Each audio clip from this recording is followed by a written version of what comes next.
अनगरचे राजन पाटील यांनी काही दिवसापूर्वी एक वक्तव्य केलं। त्याच वक्तव्याचा धागा धरत सामाजिक कार्यकर्ते आणि माहिती अधिकार कार्यकर्ते विजय कुंभार यांनी एक ट्विट केलं आहे। नक्की या ट्विटचा काय अर्थ घ्यायचा आपण त्यांच्याकडून जाणून घेऊयात। राजन पाटलांच्या संदर्भात तुम्ही एक ट्विट केलं आहे, अनेक मुद्दे त्यामध्ये तुम्ही मांडले, नक्की काय तुम्हाला त्यामधून सांगायचं? मला सांगायचं आहे की हा विषय म्हणजे त्या उज्ज्वला थिटेमवरचा विषय हा गेली अनेक वर्ष चालू आहे। त्यांना त्यांच्या घरातून हाकलण्यात आलं, त्यांच्यावर दरोड्याचे आरोप झाले, त्यांची जमीन हिसकावून घेण्यात आली, त्यांची ऊसाची बिलं थकवली, मुलावर ॲट्रॉसिटी टाकली वगैरे, सगळं गेले काही वर्ष चालू आहे। ते याच राजन पाटलांनी त्यांची ही अवस्था केली। तेच राजन पाटील त्या व्हिडिओमध्ये दिसतं की म्हणतात की आमच्या म्हणजे ते कुठली तरी साखर कारखान्याची निवडणूक आहेत, त्यांना म्हणतात की तुमच्या एवढी बाळं आमच्या मुलांना, पाटलांच्या मुलांना लग्नाच्या आधीच असतात, किंवा 17व्या वर्षी आमची पोरं 302चा गुन्हा भोगतायत। ही सगळी वक्तव्य ही गुन्हेगारी वृत्तीची आहेत। ज्यावेळेला राजन पाटीलांनी हा अन्याय केला त्यावेळेला ते वेगळ्या पक्षात होते, आता सत्ताधारी पक्षात आहेत। त्यावेळेला विजय वडेट्टीवार जे काँग्रेसचे नेते आहेत त्यांनी विधानसभेमध्ये सूचना मांडली होती लक्षवेधी, त्याचं पुढं काही झालं माहिती नाही।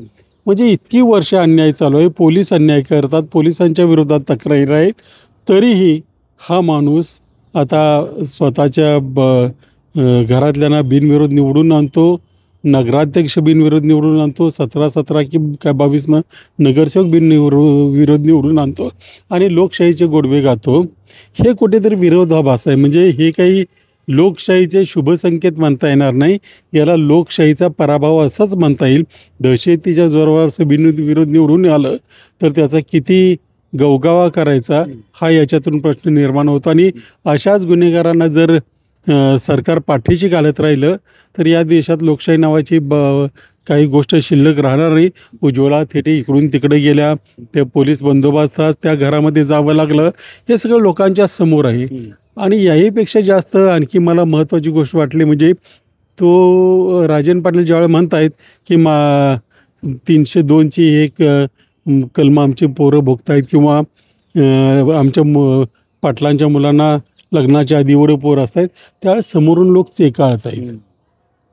ही आणखी गंभीर गोष्ट आहे। म्हणजे अशा गोष्टींचं कुठेतरी उदात्तीकरण केलं जातं आहे। त्यामुळे आता जे सत्तेत आहेत, जे भाजपमध्ये जे गृहमंत्री आहेत, त्यांनी या गोष्टीची गांभीर्याने दखल घेतली पाहिजे।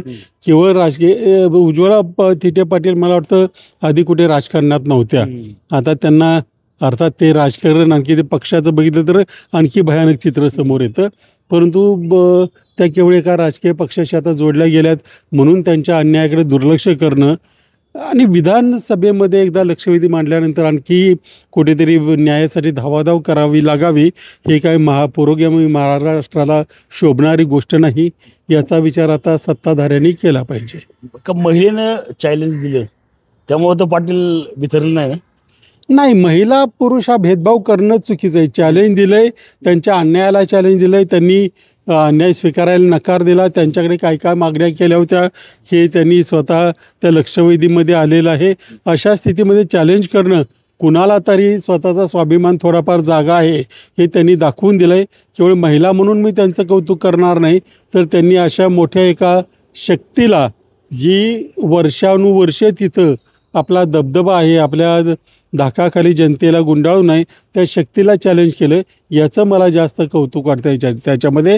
आणि असा एक कधी ना कधी तुम्ही कितीही गुंड असलात, कितीही व्हिलन असलात, तरी कधी ना कधी तुम्हाला कोणतरी असं आव्हान देणार भेटणार, त्यांच्या मागे आता जनतेने उभं राहिलं पाहिजे, एवढीच माझी अपेक्षा आहे। रणजित जाधव, TV9 मराठी, पिंपरी चिंचवड।